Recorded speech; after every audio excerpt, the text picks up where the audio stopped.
Bonjour Iman, Bonjour, comment vas-tu aujourd'hui? je vais bien, je peux dire. Ça va bien. Je tiens bon, comme un bon gré. Est-ce que tu peux nous parler du petit Iman? Qui était Iman dans son enfance? Une période assez mouvementée. J'étais un enfant qui était très...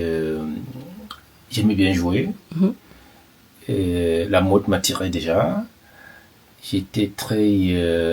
j'aimais bien faire les fastes, les grimaces, tout ça. J'adorais le spectacle, j'adorais qu'on s'intéresse à moi. En même temps aussi, j'étais un peu un enfant à part, parce que dans ma famille, j'étais le seul qui était très foncé de peau. Il ne ressemblait pas à tous mes autres frères. Mhm. Donc parfois, les gens croyaient qu'on m'avait amené d'ailleurs, qu'il ne faisait pas partie de la famille.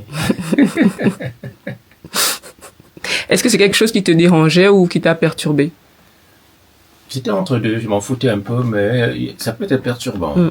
Quand on se sent un peu à part et qu'on a 36 000 surnoms, petits surnoms, et puis on se dit pourquoi tous ces petits surnoms, et finalement on ne peut pas se débarrasser de tous ces petits surnoms, on va faire avec et puis tant pis.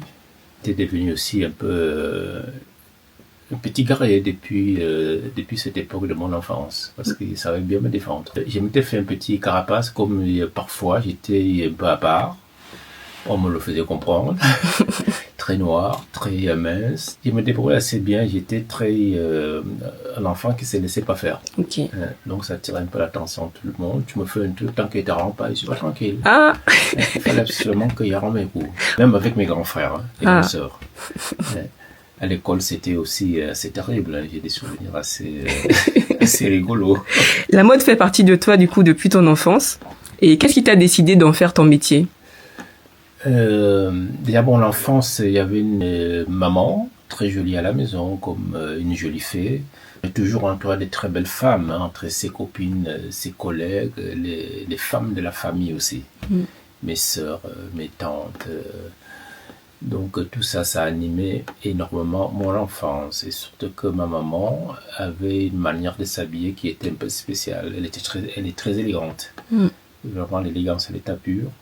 L'entourage aussi, toutes ces femmes, et les réunions de femmes aussi, les tontines, une fois par mois, c'était des rendez-vous assez spectaculaires, parce que les femmes, elles étaient coquettes, les coiffures, Wow. les sacs, les robes et tout, c'était un rendez-vous que parfois quand elles atterrissaient dans un quartier pour aller cotiser pour une de leurs copines, c'était des rendez-vous, tout le monde voulait voir. Wow. Après, ils allaient manger, boire un peu et puis elles dansaient. Mm. C'est dans le dîner, dans les belles robes, les escarpins, tout ça, c'était un truc qu'on voulait savoir. On voulait savoir c'est quoi toutes ces femmes.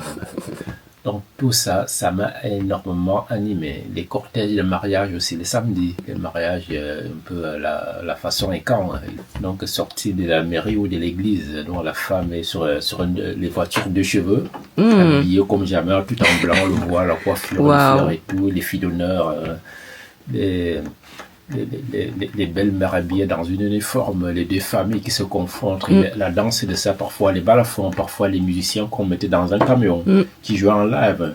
Donc c'était des trucs qui m'ont fasciné. Et à partir de ça, je faisais des dessins au sol. Je dessinais des mariés, je commençais à coudre. Tous les chiffons qui me passaient à la main, je les cousais et tout le monde à la maison avait le droit de porter mes vêtements obligatoirement. Et aussi, une partie, je volais les robes de ma mère. Je les défaisais pour essayer de voir comment c'était fait à l'intérieur. Et je l'ai abîmé pas mal de belles robes. Et ouais.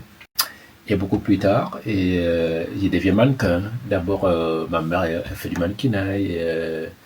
Mes sœurs aussi, et à mon tour, ils voulaient le faire. Et j'ai fait la danse, j'étais au Ballet National du Cameroun, les danses traditionnelles d'Afrique, donc que ce soit les bikoutsi, un peu de sabar, un peu de ceci, cela. Et le mannequinat, la danse, ça a fait un lien pour mieux connaître mon corps et mieux me tenir aussi, et ça m'a donné beaucoup de confiance. Donc la création, au fur et à mesure, j'étais de plus en plus attiré, je voulais couper les trucs, je voulais couper les choses, et Je montais des trucs à la main et j'ai donc utilisé la machine d'une de mes grand-mères. Il faisait des trucs avec. Et plus tard, un monsieur qui était parenté à ma mère, qui est rentré au Cameroun, il avait fait ses études et les stages. Je crois qu'il a dû travailler chez Dur, tout ça, ou chez Dur, chez Lanvin. Et de retour au Cameroun, il s'installe avec des très beaux bureaux, une belle maison de couture, tout ça. Je suis allé le voir, il a monté mes dessins, tout ça. Et finalement, il m'a donné une place, il m'a ouvert la porte. C'est comme ça qu'il commence à travailler un peu officiellement et professionnellement dans une maison de couture camerounaise. Il faisait du prêt-à-porter de temps en temps, des robes spéciales pour des dames qui faisaient des grandes sorties, des galas.